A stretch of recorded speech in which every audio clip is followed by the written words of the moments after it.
what I think I see as the issue here is that gender has multiple use cases, like linguistically, and they are often overlapping in a lot of ways, but there are some ways in where they're distinctive. Like we use gender sometimes to refer to gender identity, which is like very specifically that sort of psychological state of believing that you are a woman or a man or non-binary or whatever.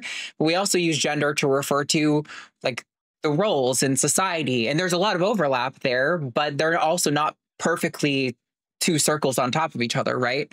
And so I think that's kind of where I see a lot of this issue is it's like, I completely agree with all this stuff about performance theory. Like this is why I've often said, you know, I don't really care if somebody thinks I'm a man or if they don't think I'm ontologically a woman or like really a woman or whatever. Because like when I go out in society, like I've told the story all the time about when I'm going to Tractor Supply to get animal bedding for my animals, the worker comes out and is like, I've got it, ma'am, and lifts this 40-pound bag for me. I'm like, it's a 40-pound bag. I'm 29. I think I'm able-bodied. I think I can handle it. It's not a big deal.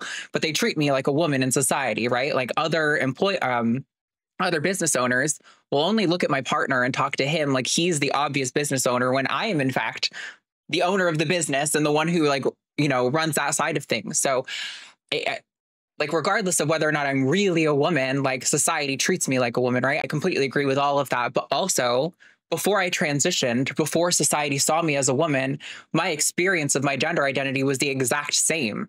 And so I think what trans advocates are trying to say here is like, we understand how society views this whole project, this whole like interface of socializing. And we're trying to say that like, let's maybe be gentle and not so forthright in our assumptions, because some people don't always match those assumptions and they also deserve to be treated with dignity when they're operating in society.